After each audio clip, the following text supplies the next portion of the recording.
오늘은 시편 119편 89절부터 104절까지의 말씀인데요. 하나님 말씀 속에 담긴 완전한 지혜와 지식에 대해서 함께 묵상하고 은혜를 받고자 합니다. 시인은 하나님의 심판이 너무나 더디고 또 오래 걸리는 것 같아서 지치고 괴로웠다라고 고백을 했지요.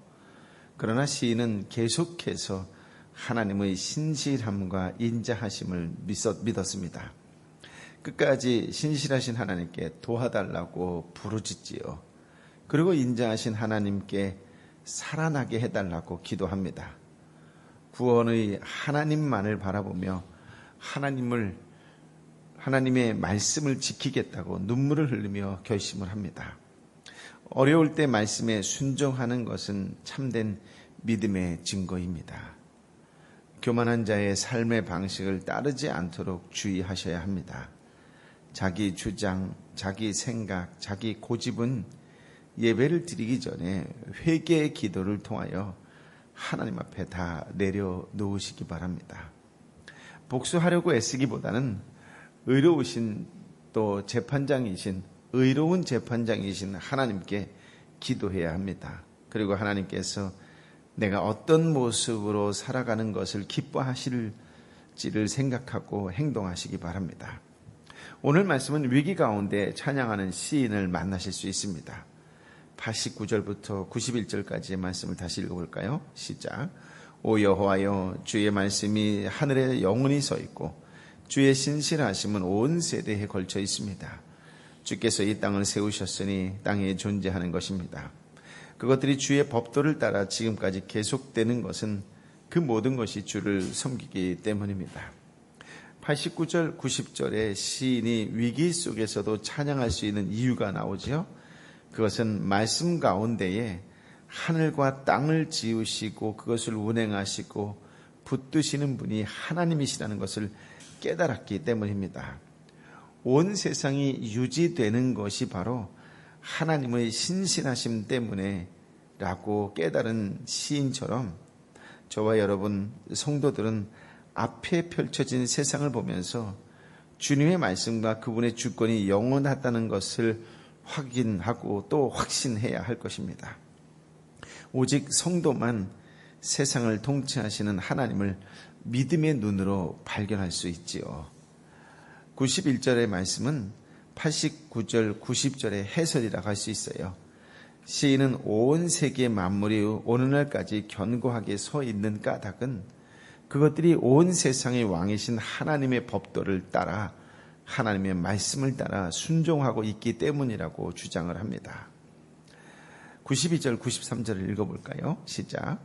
주의 법이 내 기쁨이 아니었다면 내가 고통당하다 멸망했을 것입니다. 내가 주의 법도를 영원히 잊지 아니하오니 주께서 이것들을 나를 살게 하심입니다. 라고 되어 있죠. 그러니까 내가 주의 교훈을 결코 잊지 않는 것은 주께서 그 교훈으로 나를 되살렸기 때문이다. 라고 하는 말씀입니다. 영원하고 신실한 하나님의 법, 하나님의 말씀이 시인의 기쁨이 되지 않았다면 그는 살 길을 찾지 못하고 고난 중에 멸망했을 것입니다. 그러나 고난 중에서도 시인은 언제나 말씀 속에서 소망과 기쁨을 찾았다라고 하는 것이에요. 시인은 고난 가운데에서도 말씀 때문에 새 힘을 얻었다라고 하는 말씀이지요. 온 세상을 통치하시는 주님의 능력을 깨닫는 것으로도 고난을 이길 힘을 얻게 됩니다. 그러므로 시인은 자신을 살게 해주는 하나님의 말씀을 영원히 잊지 않겠다고 맹세를 하는 것이지요. 94절부터 96절까지 말씀을 함께 읽어볼까요? 시작. 내가 주의 것이니 나를 구원하소서. 내가 주의 교훈을 찾으니 말입니다. 악인들은 나를 죽이려고 기다리고 있지만 나는 주의 교훈을 깊이 생각하겠습니다. 내가 보니 모든 완전한 것에도 한계가 있었지만 주의 계명에는 한계가 없습니다. 94절, 95절의 말씀에 보면 자신이 하나님께 속한 사실을 강조하는 시인의 이 확신은 동시에 하나님의 도움을 요청하는 근거가 됩니다. 하나님과 말씀에 헌신한 시인은 하나님의 약속의 말씀에 근거해 생명의 보존과 구원을 기도하지요. 악인들이 시인을 죽이려고 기회를 노리고 있는 상황에서도 오직 하나님의 말씀만 찾고 그분의 말씀만 깊이 생각하고 집중하는 시인입니다. 왜냐하면 세상의 모든 완성된 것들은 시각적으로도 그렇고 시간적으로도 그렇고 기능적으로나 또는 가치로나 완전한 건 없죠. 전부 불완전하다라고 하는 거예요. 즉 한계가 있다라고 하는 것이죠. 그러나 하나님의 계명에서 하나님의 말씀에서 흘러나오는 생명과 구원과 지혜와 축복은 한계가 없다. 한계가 없기 때문에 그렇다라고 이야기하는 것입니다. 그렇습니다. 우리는 하나님의 소유로서 우리의 목적이 하나님의 영광을 나타내는 것인 줄을 알고 하나님의 말씀을 가치로 여기며 살아야 할 것입니다. 이 세상 그 어느 것보다도 하나님의 말씀이 가장 소중하고 가치다라고 고백하며 살아갈 때에 나는 하나님의 사람이다. 나는 하나님의 사람입니다. 라고 하는 고백이 나올 수밖에 없는 것이지요. 97절부터 100절 말씀을 같이 읽어볼까요? 시작. 오 내가 얼마나 주의 법을 사랑하는지요. 내가 하루 종일 그것을 묵상합니다. 주께서 그 계명으로 나를 내 원수들보다 더 지혜롭게 하셨습니다. 주의 계명이 항상 나와 함께 있기 때문입니다. 내 모든 스승들보다 내게 더 많은 통찰력이 있습니다. 주의 교훈을 묵상하기 때문입니다. 내가 노인들보다 더 잘 깨닫습니다. 주의 교훈을 지키기 때문입니다. 97절의 말씀, 오 내가 얼마나 주의 법을 사랑하는지요. 정말 대단한 감탄 아니겠습니까? 시인 자신이 하나님의 법을, 하나님의 말씀을 얼마나 사랑하는지 스스로 놀라서 감탄사를 사용하여 노래를 부르는 것입니다. 저자가 이토록 강렬하게 하나님의 말씀을 사랑하게 된 것은 하나님의 말씀에 근거한 삶이야말로 참으로 복되고 아름다운 것이라고 하는 것을 삶 속에서 절감하였기 때문이죠. 체험하였기 때문입니다. 그에게 있어 말씀은 억지로 지켜야 하는 의무조항이 아니라 가까이 하면 할수록 평강과 즐거움이 풍성해지는 지속적인 사랑과 묵상의 대상이었다라고 하는 것이지요. 여러분 사랑하면 떨어지고 싶으던가요? 아니잖아요. 사랑하면 종일토록 같이 있고 싶잖아요. 오늘 시인은 말씀을 그렇게 사랑했다라고 하는 것이에요. 당연히 그렇게 사랑할 수밖에 없으니까 실천으로 이어질 수밖에 없겠지요. 그렇습니다. 사랑은 자발적 순종을 동반한다라고 하는 것이에요. 말씀을 사랑하게 되면 실천은 강요되어지는 것이 아니라 자발적으로 이어질 수밖에 없는 것이지요. 사랑은 자발적 순종을 동반하는 것입니다. 그러므로 시인처럼 오 내가 얼마나 주의 말씀을 사랑하는지요 라고 고백할 수 있고 또 감탄할 수 있는 저와 여러분의 날마다의 말씀 생활이 되었으면 좋겠습니다.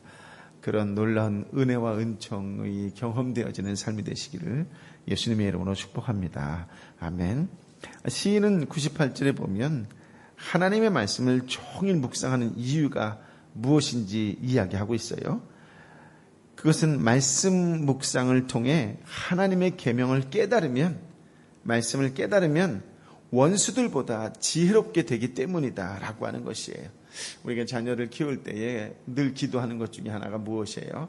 우리 아이가 지혜롭게 성장할 수 있도록 우리 아이에게 지혜를 주옵소서 이렇게 말씀하는데, 하나님이 지혜를 주는 방법은 뭐예요? 말씀을 통해 주시는 거예요. 말씀을 깨닫는 거예요. 그러니까 아이에게 지혜를 부어줘서 기도하는 것보다 더 말씀이 임하는 게 중요해요. 지혜를 주옵소서라고 기도하는 것보다 더 우선적인 지혜를 받는 방법은 뭐다? 아이 스스로가 말씀을 읽고 깨달을 수 있게 하는 것이 가장 지름길이다라고 하는 거예요. 우리가 기도를 아이에게 지혜를 주옵소서 이렇게 명철을 주옵소서 이렇게 계속 주문처럼 반복하여 기도하는 것보다 더 중요한 건 아이 스스로가 말씀을 읽을 수 있도록 도와주는 것이 바로 지혜를 받는 지름길이다. 이런 말씀이에요. 오늘 그것이 시편 119편의 시인이 직접 증언하고 있는 것이에요. 하나님의 말씀을 사랑하고 묵상하면 할수록 사탄의 지혜가 가진 허점과 그것을 따를 때 이르게 될 파멸을 알게 되기 때문에 지혜로운 자는 피할 수 있게 된다라고 하는 것이에요. 고린도전서 1장 18절부터 31절의 말씀을 고린도전서 1장 18절부터 31절의 말씀을 오늘 시간 내서 한번 읽으시면 하나님께서 더 깨달음을 주실 줄 믿습니다. 시인이 또한 하나님의 말씀을 종일 묵상하는 두 번째 이유가 있어요. 그것은 99절의 말씀을 통해서 말씀을 묵상하면 묵상할수록 어떤 스승들보다 지혜롭게 되기 때문이다라고 하는 거예요. 지혜롭게 되는데 세상에 어떤 철학자, 어떤 스승들보다 더 지혜롭게 하는 것이 있다면 무엇이다? 말씀을 묵상하는 거예요. 시인은 세상의 어떤 스승들로부터 더 이상 배우지 않겠다, 그런 교만을 얘기하는 것이 아니에요. 하나님이 성령의 조명을 통해서 직접 가르쳐 주시는 하나님의 말씀보다 더 탁월한 가르침은 없다라고 하는 것을 강조하는 것이지요. 그렇습니다. 말씀을 묵상하는 것을 통하여 지혜롭게 된다라고 하는 것이에요. 또 하나님의 말씀을 사랑하는 이유 세 번째가 있는데요. 100절의 말씀을 통해서 뭐라고 이야기하냐면 하나님의 말씀을 지킴으로써 이 세상의 어떤 노인들보다 슬기로워진다라고 하는 것이에요. 노인보다 지혜롭다라고 하는 것은 없다, 이런 말이 있지요. 무슨 말일까요? 인생의 여러 가지 과정을 몸으로 직접 체험하고 경험한 사람이 바로 노인이기 때문에 그렇다라고 하는 것이죠. 나이가 많은 분들을 일컬어지는 말씀이죠. 인생에 대한 경험이 많을수록 사실은 삶의 지혜를 얻게 된다라는 것을 통하여 시인이 빗대어서 이야기하는 것이죠. 그러나 분명한 것은 참 지혜는 경험을 통해서 오는 것이 아니라 하나님 말씀에 대한 순종의 경험에서 온다라고 하는 것이에요. 지혜롭게 되는 방법에 대해서 세 가지를 직접적으로 가르쳐주고 있지요. 첫 번째는 하나님의 말씀을 깨달으면 원수들보다 지혜롭게 된다라고 하는 것이고, 두 번째는 말씀을 묵상하게 되면 어떤 스승들보다 지혜롭게 된다는 것이고, 세 번째는 하나님의 말씀을 사랑하는 이유 세 번째는 말씀을 지킴으로 이 세상의 어떤 노인들보다 슬기로워진다라고 하는 것이에요.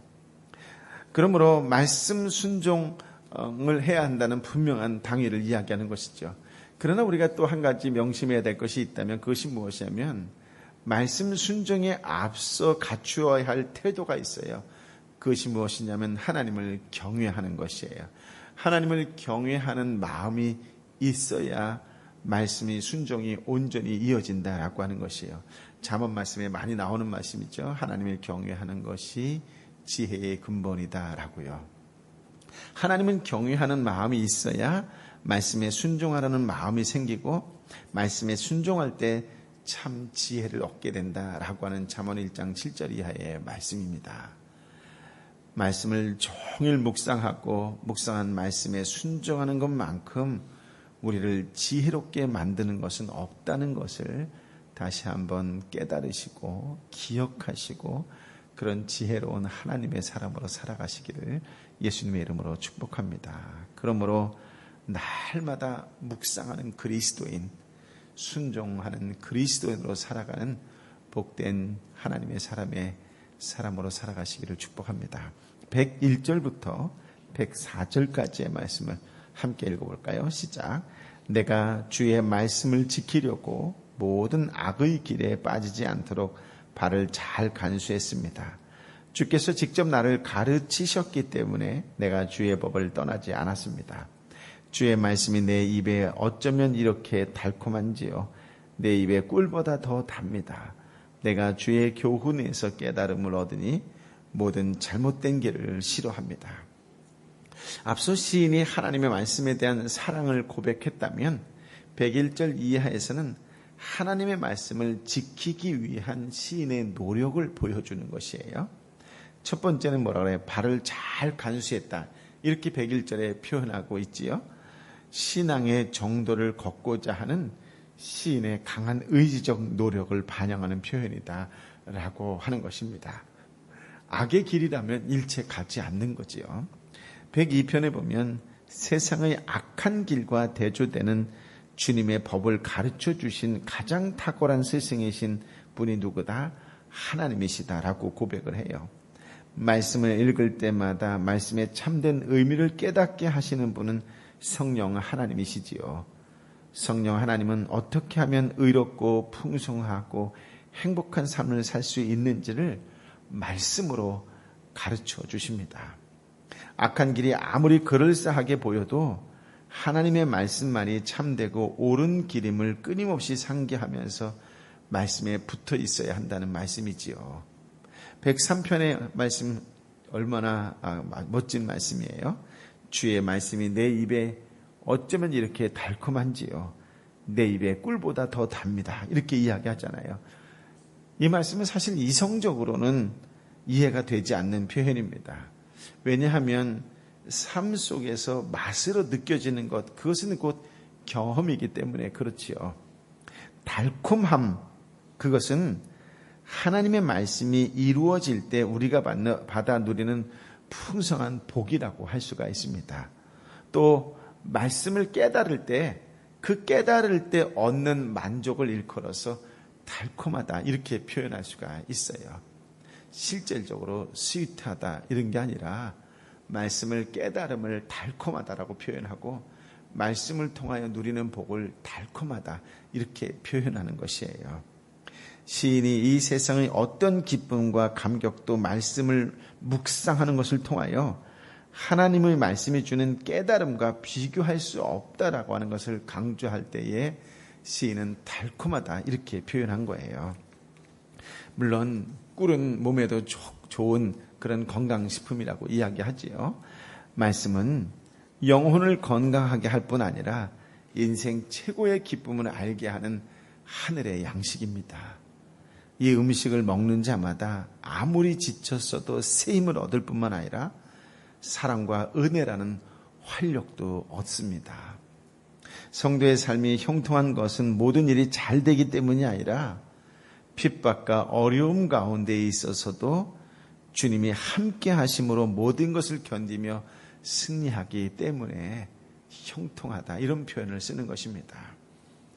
104편의 말씀에 보면 시인은 이제 앞에서 언급한 98절부터 100절에서의 말씀이 하나님의 말씀을 배워 지혜롭게 되었기 때문에 이제 지혜로운 자답게 모든 거짓된 것, 악한 길을 싫어한다, 미워한다 그렇게 표현하는 것이에요.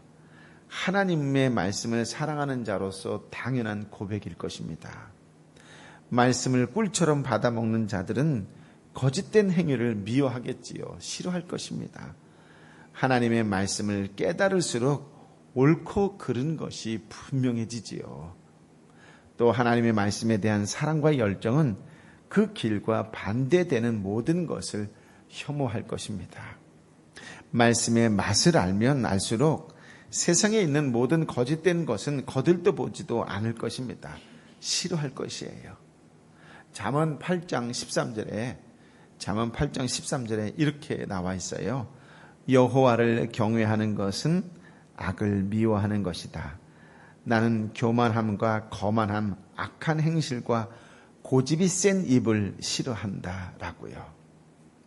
의무적이고 습관적인 신앙에서 말씀이 주는 기쁨과 즐거움을 자발적으로 하나님과 말씀을 사랑하는 신앙으로 한 걸음 더욱 나아가는 그런 신실한 그리스도인의 삶이 오늘 저와 여러분의 삶이 되어야 될 줄 믿습니다. 그리하면 말씀이 능력이라고 하는 것을 체험하게 될 줄 믿습니다. 오늘 저와 여러분의 삶 가운데에 그런 자발적으로 하나님의 말씀을 사랑하는 사람으로 살아갈 때에 저도 여러분도 시편 119편의 저자처럼 하나님의 말씀의 달콤함을 또 세상 속에서 말씀의 능력임을 체험하게 되는 복된 인생을 살아가게 될 줄 믿습니다. 오늘 그런 하나님의 놀라운 은혜와 능력이 저와 여러분에게 덧입혀지게 되기를 예수님의 이름으로 축복합니다. 아멘. 아버지 하나님, 시인의 고백이 나의 고백이 되게 하여 주옵소서. 주의 말씀이 얼마나 사랑스러운지요. 주님, 종일토록 그것을 묵상합니다. 내가 너무나 사랑하기에 잠시도 떨어있고 싶지 않습니다. 주님 말씀을 그렇게 사랑한다고 고백하고 하나님을 그렇게 사랑한다고 고백하는 하나님과의 친밀한 관계 속에 있는 믿음의 사람, 우리 한 사람 한 사람이 되게 하여 주옵소서.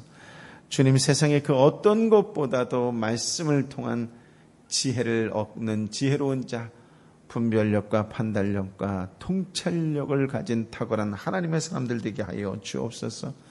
이 모든 지혜가 말씀에 있음을 알아 날마다 말씀을 묵상하고 깨닫는 그 놀라운 것이, 우리도 하나님의 말씀이 어찌 이리 달콤한지요라고 고백할 수 있고 감탄할 수 있는 믿음의 사람들이 되게 하여 주옵소서. 주의 말씀이 내 입의 꿀보다 더 답니다.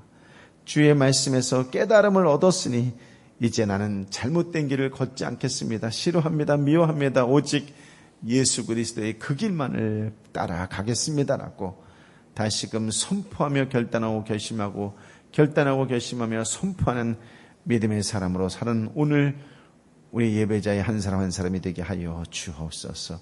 오 성령이여 임하여 주옵소서. 이제는 길이요 진리요 생명 되신 우리 주님 예수 그리스도의 은혜와 아버지 하나님의 크신 사랑과 성령 하나님의 위로 역사 교통 충만하심이, 오 주님, 주의 말씀을 사랑합니다. 주님을 사랑합니다. 주님을 사랑하는 자답게 늘 함께 동행하는 거룩한 하나님의 사람으로 살겠습니다라고 말씀 가운데에 거하며 말씀 가운데에 자발적으로 순종하기로 새롭게 결단하는 하나님의 사람들 한 사람 한 사람 머리 위에 저들의 삶터와 저들의 일터와 함께 기도하는 이웃과 열방의 선교사님과 선교지 위에 이제부터 영원토록 함께하여 주옵기를 간절히 축원하옵나이다. 아멘.